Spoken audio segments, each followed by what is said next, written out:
कोई व्यक्ति की पेंटिंग इतनी कीमती हो जाए, वो 6 करोड़ की बिक जाए, आप समझ सकते हैं कि उस व्यक्ति का अभ्यास उसे कहाँ तक लेकर के चला गया। ये बात ध्यान रख लीजिए, आपकी जिंदगी को कीमती बनाता है अभ्यास। और कृष्ण ये कहते हैं, तुम्हारे मन का अभ्यास अगर परमात्मा के लिए हो जाए तो फिर तुम छोटी मोटी चीज़ें प्राप्त करने के लिए तैयारी नहीं करोगे, फिर परमात्मा से कम तो तुम्हें कुछ चाहिए ही नहीं। और जिसके पास परमात्मा है तो उसके पास परमात्मा का खजाना है, और क्या चाहिए। तुमसे तुम ही को मांगने की इच्छा है भगवान, और दुनिया की चीज़ नहीं चाहिए। इसलिए कहते हैं एक जगह से हटाना सीख जाइए और एक जगह मन को लगाना सीख जाइए। लेकिन इसमें एक बड़ी महत्वपूर्ण बात और भी है, किस चीज़ का अभ्यास किया जाए और किस तरह किया जाए, और किस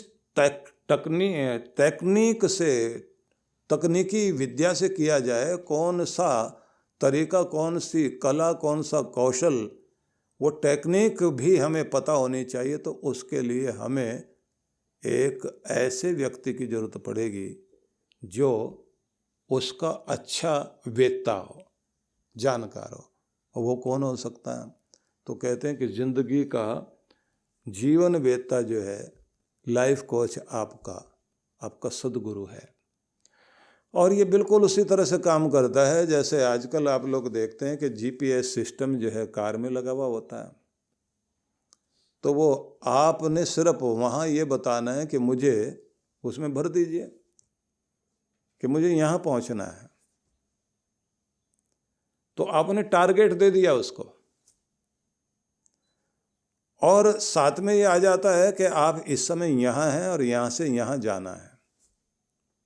तो जीपीएस सिस्टम में साथ साथ में आ जाएगा कि यहाँ से लेकर यहाँ तक पहुँचने के लिए इतना समय लगेगा, एक नक्शा आ जाएगा साथ में।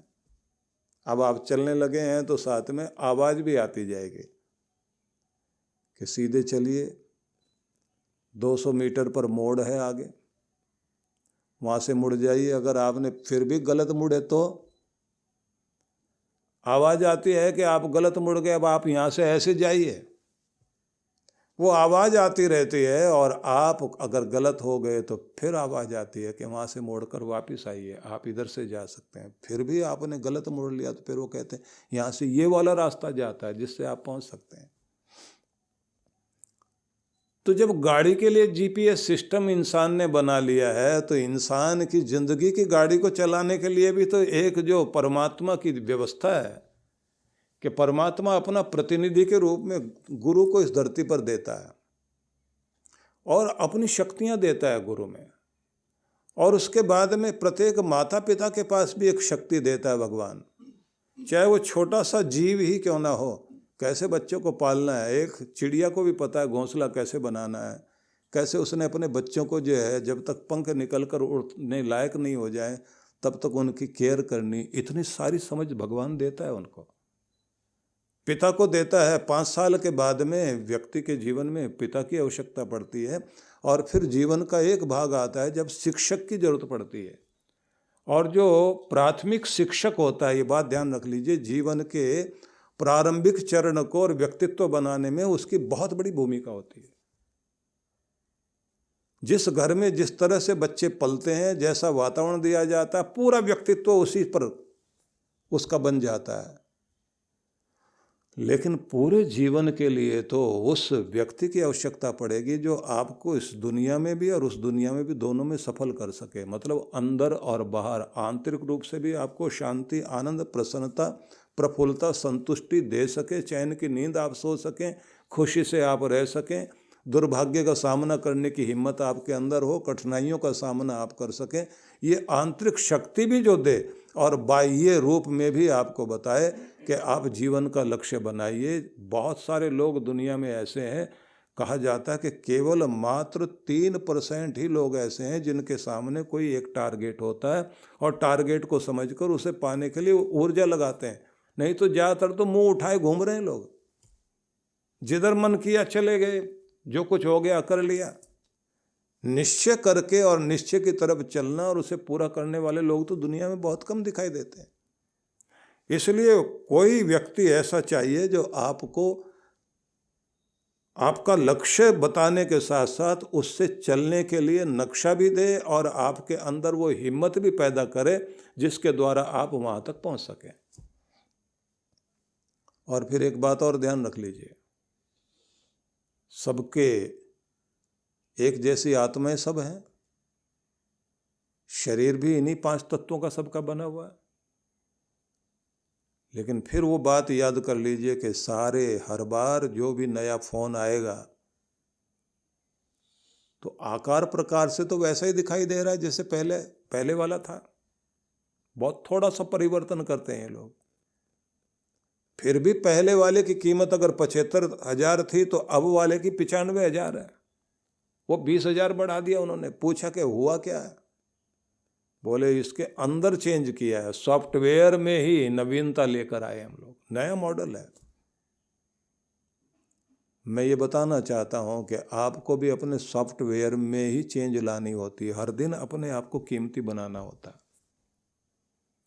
और सबसे कोई एक फोन ज्यादा कीमती बिक रहा है, ज्यादा अच्छी कीमत में खरीदा जा रहा है क्योंकि उसका सॉफ्टवेयर बढ़िया है। उसने ज्यादा आधुनिकतम चीजें उसमें और बहुत तरह की चीजें सुविधाएं दी हैं। आप भी अपने मन मस्तिष्क में जब तक नई नवीनता नहीं लाएंगे, अपने आप को नया नहीं बनाएंगे, अपने को पहले से कीमती नहीं बनाएंगे, अपना नया वर्जन नहीं तैयार करेंगे, आप नया संस्करण नहीं अपना बनाएंगे, तो ये बात ध्यान रख लीजिए कि फिर आपकी कीमत घटनी शुरू हो जाएगी। और इसके लिए ज़रूरी है कि आप किसी की गाइडेंस में काम करें। और गाइडेंस सबसे बड़ी गुरु की गाइडेंस चाहिए। जब गुरु की गाइडेंस आपके जीवन में होती है तो फिर आप जीवन में सफल होते हैं। यूरोप में एक शब्द चलता है कि जिंदगी की यात्रा क्या है, BCD। अब पूछा ये क्या है? बोले यात्रा तो B से D तक ही है, बर्थ और डेथ। बोले बीच में C क्या है? बोले C है चॉइस। कि यात्रा तो जीवन की इतनी है, पैदा हुए और एक दिन मरना है, लेकिन बीच में एक चीज है जिसको C कहा जाएगा, वो आपकी चॉइस है कि आप अपने जीवन में कौन सी चॉइस लेकर चलते हैं, कौन सा निर्णय लेकर के चलते हैं, किस चीज़ की इच्छा करके चलते हैं कि जन्म तो लिया, मृत्यु तक आप कौन सी चॉइस लेकर कहाँ तक पहुँचे। तो अगर जीवन को कीमती बनाना है तो चॉइस भी अच्छी होनी चाहिए आपकी, लेकिन सही डिसीजन लेने के लिए सही बुद्धि भी चाहिए और सही बुद्धिमत्ता बनाए रखने के लिए कोई न कोई प्रेरक तत्व भी चाहिए। जितना जल्दी हो सके अपने जीवन में अपने गुरु को बना लें और गुरु के साथ जुड़ जाएं और गुरु के साथ अपने आप को, अपने हृदय को जोड़ के रखें और हर दिन प्रेरणा लें। और गुरु वचनों में हमारी भावना भी रहनी चाहिए। इसलिए पहली बात आपसे कही है कि धैर्य और दीर्घ काल तक अभ्यास चलना चाहिए। दूसरी बात है निरंतरता चलनी चाहिए। आपका अभ्यास आपको सफल तभी बनाता है जब आप अपने अभ्यास को निरंतर करते हैं, लगातार करते हैं।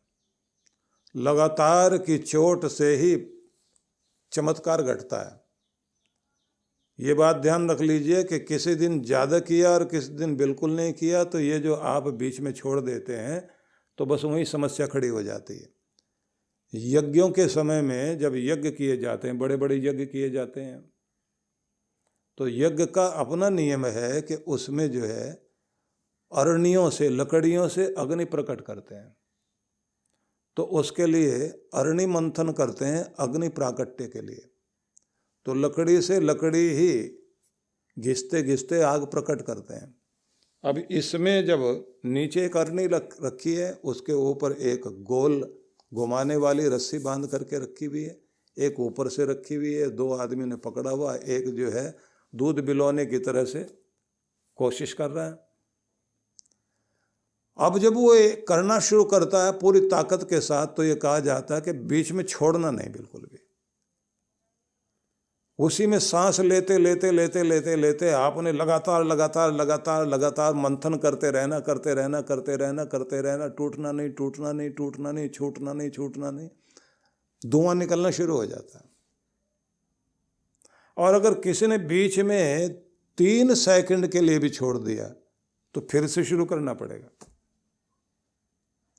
और जो पूरा स्टेमिना लेकर के करता चला गया तो ये बात ध्यान रख लेना कि अग्नि, वो जो धुआं उठना शुरू होगा, चिंगारियां आनी शुरू हो गई, उसी के साथ में ये क्या करते हैं, वहीं सामने रुई लगा देते हैं। वो जो चिंगारी निकली है वो रुई में चली जाती है और रुई के साथ नारियल के पतले पतले छिलके रख देते हैं।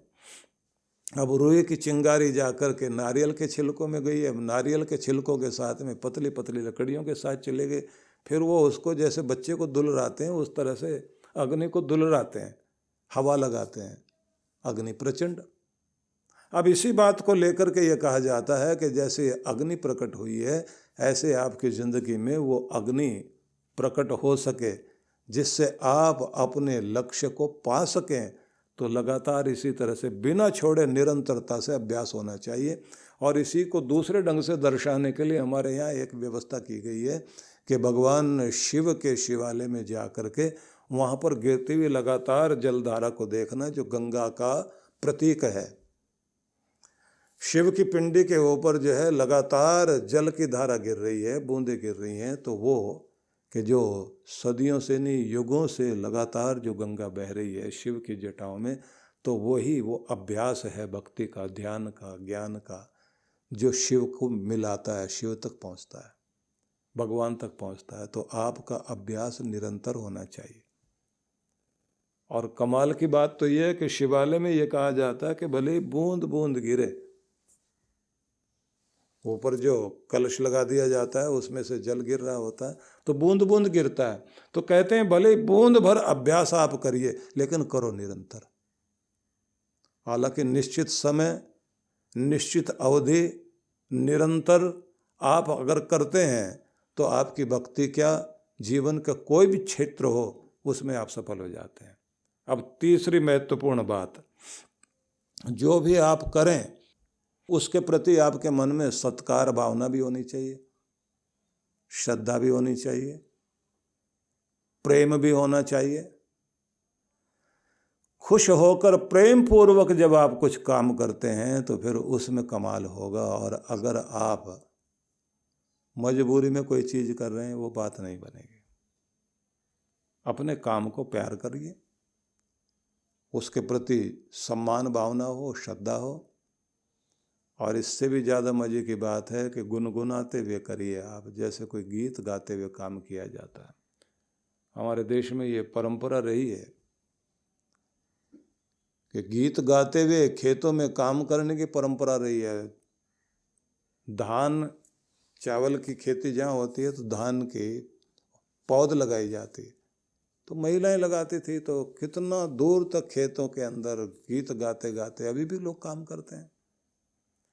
जहाँ पर कपास होती है तो उसको जो फूल चुनने के लिए, कपास चुनने के लिए महिलाएं जाती हैं तो गीत गाती हुई। इसी तरह से जहाँ चाय की पत्तियां बीनी जाती हैं तो वहाँ पर भी गीत गाते हुए पत्तियां तोड़ रहे होते हैं।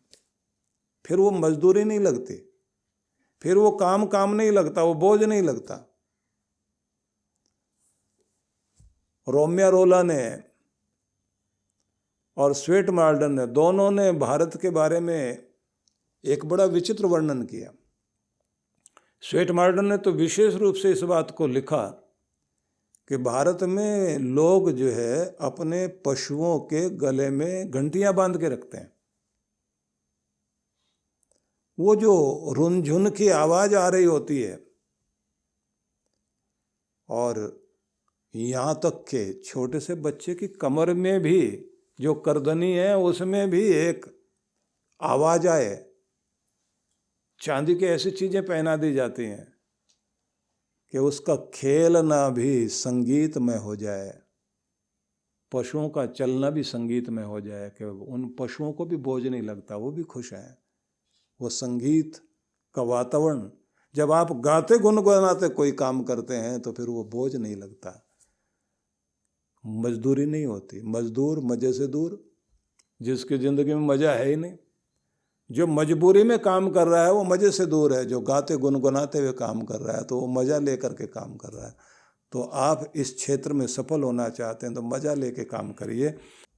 और आखिरी चीज़ है पूर्ण शक्ति, पूर्ण रीति, पूर्ण तकनीक, मतलब गुरु का साथ लेकर के काम कीजिए तो उसके बाद बात बनेगी। तो कल हम लोग इससे और आगे बढ़ेंगे। तो आप सब के लिए मेरी बहुत बहुत मंगल कामनाएं। परमात्मा करे आप सभी अभ्यास में और अधिक सफल हों, मेरी मंगल कामनाएं। ओम शांति शांति शांति ओम।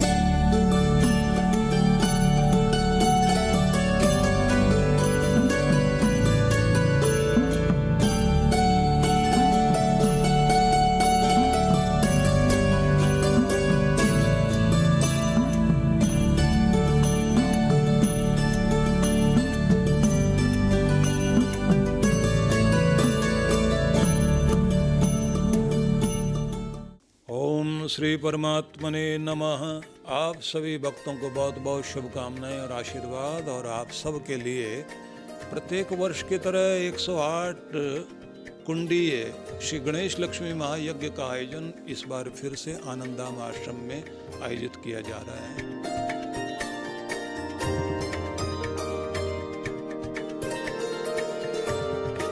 वर्षों से यहाँ साधनाएं, जप तप, मंत्र पाठ, यज्ञ, आहुति, अर्चन, वंदन का कार्यक्रम चलता ही रहता है।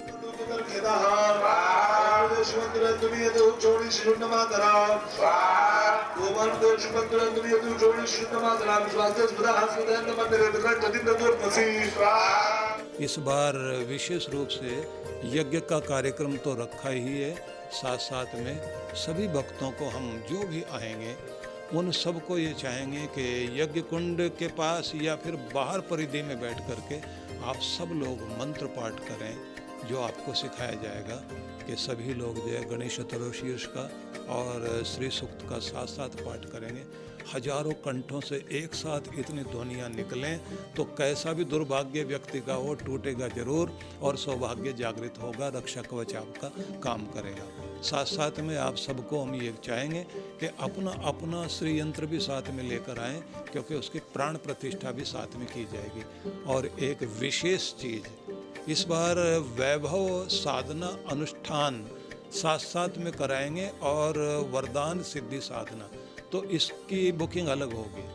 तो ये दोनों चीज़ें आप यज्ञ में भी भाग लें और साधना में भी भाग लें। साथ साथ में एक मज़े की बात ये रहेगी कि सुबह जैसे यज्ञ चल रहा है तो शाम को अनुष्ठान वाले कार्यक्रम और कुछ अलग तरह की चीज़ें भी इस बार होंगी जो बहुत आकर्षक होंगी और आपको जो है बहुत आनंद उसका आएगा।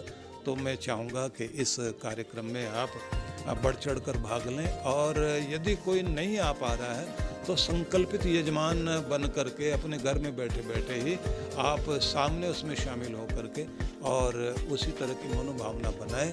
आपकी भाव तरंगें भी आपका कल्याण करेंगी। आप सबके लिए मेरी बहुत बहुत मंगल कामनाएं। 6 अक्टूबर से 9 अक्टूबर का दिन आप बुक कर लीजिए और आनंदधाम आश्रम में पधारिए। मैं आपकी प्रतीक्षा कर रहा हूँ।